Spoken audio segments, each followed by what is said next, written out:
दोस्तों आज के हमारे इस वीडियो में हम एक्सप्लेन करने वाले हैं हॉलीवुड की मूवी जेलबेट को, जो कि बहुत ही ज़्यादा इंटरेस्टिंग होने वाली है। जी हाँ दोस्तों, तो चलिए बिना किसी देरी के बढ़ते हैं अपनी वीडियो की तरफ। लेकिन दोस्तों आगे वीडियो शुरू करने से पहले वीडियो को लाइक और हमारे चैनल को सब्सक्राइब करना बिल्कुल भी ना भूलिएगा। तो दोस्तों मूवी स्टार्ट होती है एना से, जो कि गिटार बजा रही होती है। तभी उसका सौतेला बाप आता है और पहले तो उसे वह मारता है, बाद में उसके साथ जबरदस्ती करने लगता है।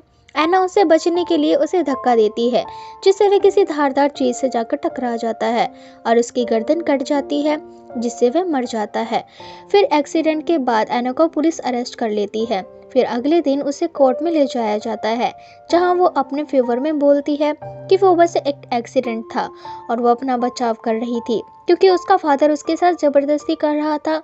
और एना की माँ भी वहाँ कोर्ट में मौजूद थी और वो एना के अगेंस्ट बोलती है कि रोबोट एक अच्छा इंसान था और एना जो भी बोल रही है वह सब झूठ है, जिस वजह से एना को जेल भेज दिया जाता है।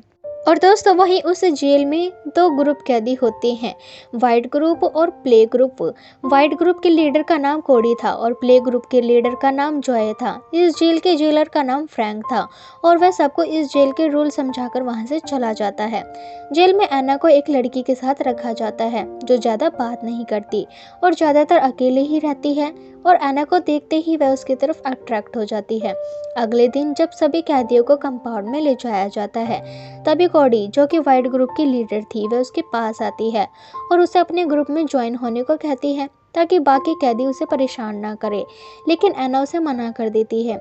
लेकिन कोडी कहती है कि ऐसा नहीं चलेगा, ये जेल ऐसा नहीं है जैसा तुम सोच रहे हो और तुम्हें किसी एक ग्रुप को चुनना ही होगा, वरना तुम इस जेल में ज़्यादा दिन नहीं टिक पाओगी। और कोडी के समझाने के बाद भी एना कहती है कि मुझे किसी की मदद नहीं चाहिए, जिसके बाद कोडी अपने ग्रुप की लड़कियों के साथ मिलकर एना को बहुत मारती है। और जब जीनी के पास आती है तो जीनी उसे हमदर्दी जताने के बहाने यहाँ वहाँ छूने लगती है, जिससे एना भी कंट्रोल नहीं रख पाती और उसके साथ इंटीमेट हो जाती है। और वहीं जॉय एक बार एना को अकेला देखकर उसके साथ छेड़खानी करने लगती है, और अब एना समझ चुकी थी कि बिना ग्रुप ज्वाइन करे वो यहाँ नहीं रह सकती और वह कोडी के ग्रुप को ज्वाइन कर लेती है। फिर वहीं कोडी एना को उससे बदला लेने के लिए उकसाती है, जहां एना जॉय से जाकर लड़ती है और कोडी ये सारे मूवमेंट फ़ोन में रिकॉर्ड कर रही होती है। और ये ड्रामा होता ही है कि वहां पुलिस आ जाती है और एना को नेकेड करके एक रूम में बंद कर देती है, जहां बहुत ठंड होती है। फिर अगले दिन फ्रैंक उसे कहता है कि अगर तुम वहाँ से निकलना चाहती हो तो उसके साथ फिजिकल रिलेशन बनाना होगा, और उसकी बात एना मान लेती है। फिर फ्रैंक उसका फ़ायदा उठाता है। उसके बाद एना उसके सेल में आती है, उसे कोडी ड्रग्स देकर उसके साथ फिजिकल रिलेशन बनाती है। और नेक्स्ट डे जब जॉय एना से बदला लेने आती है तो वहाँ कोडी के ग्रुप की लड़कियां भी आ जाती है और ग्रुप के बीच फाइट होती है, जहाँ फ्रैंक एना को ही ब्लेम करता है और उसे ब्लेम करके वापस से उसके साथ रिलेशन बनाने लगता है। और उसके साथ में वह भी कहता है कि नेक्स्ट टाइम से वो उसे माफ़ नहीं करेगा। एना फिर वापस आती है और वह सारा गुस्सा जीनी पर निकालती है। वह एना को फिर से फ्रैंक के पास भेज देते हैं, लेकिन इस बार फ्रैंक उसे कुछ नहीं करता। एना दूसरे ग्रुप के पास जाती है जो हर वक्त ड्रग्स के नशे में डूबे रहते हैं। एना उसके पास जाकर कहती है कि उसे भी इंजेक्शन चाहिए, जिसके बाद वो ड्रग्स के नशे में डूब जाती है।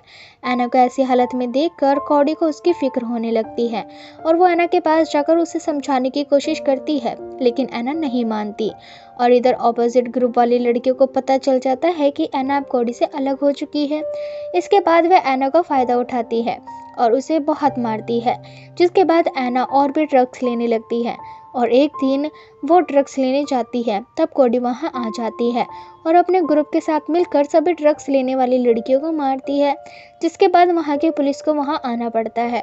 और पुलिस को देखकर एना अपना आपा खो देती है और खुद को नुकसान पहुँचाने की धमकी देती है। और ये सब सुनकर फिर फ्रैंक का गुस्सा आ जाता है और वह उसे न्यूड करके फिर से उसी ठंडे कमरे में बंद कर देता है, और वह भी बहुत दिनों के लिए। इससे तंग आकर एना सुसाइड करने की कोशिश करती है, जिसके बाद कई दिनों तक एना को हॉस्पिटल में रखा जाता है, जहां एना के सामने और भी मरीज थे जो ड्रग्स की वजह से तड़प रहे थे। और उन्हें देखकर एना को समझ आ जाता है कि वो ड्रग्स लेकर कितनी बड़ी गलती कर रही थी। और इसके बाद एना ड्रग्स छोड़ने का फैसला लेती है और अपनी माँ से मिलती है, इस बार एना की माँ उसे कहती है कि उससे बहुत बड़ी गलती हो गई, वह उसे माफ़ कर दे। उन्हें कोर्ट के सामने झूठ नहीं बोलना चाहिए था। यहाँ वो अपनी गलती सुधारना चाहती है और वह कुछ भी करके एना को जेल से बाहर निकाल कर रहेगी। और अपनी माँ से मिलकर जब एना आती है तो फ्रैंक उसे अपनी ऑफिस में बुला लेता है और उससे अपने तबीयत के बारे में पूछता है। तो एना उससे कहती है कि वह उसके शरीर के साथ जो भी करना चाहे कर सकता है। बदले में वह उससे बागी कैदियों से सुरक्षित रखने को कहती है। और एना की बात सुनकर वह उसे कहता है कि ठीक है, इसके बारे में सोचेंगे। और एना के वापस आते ही कोडी को पता चलता है कि एना फ्रैंक के साथ मिल चुकी है।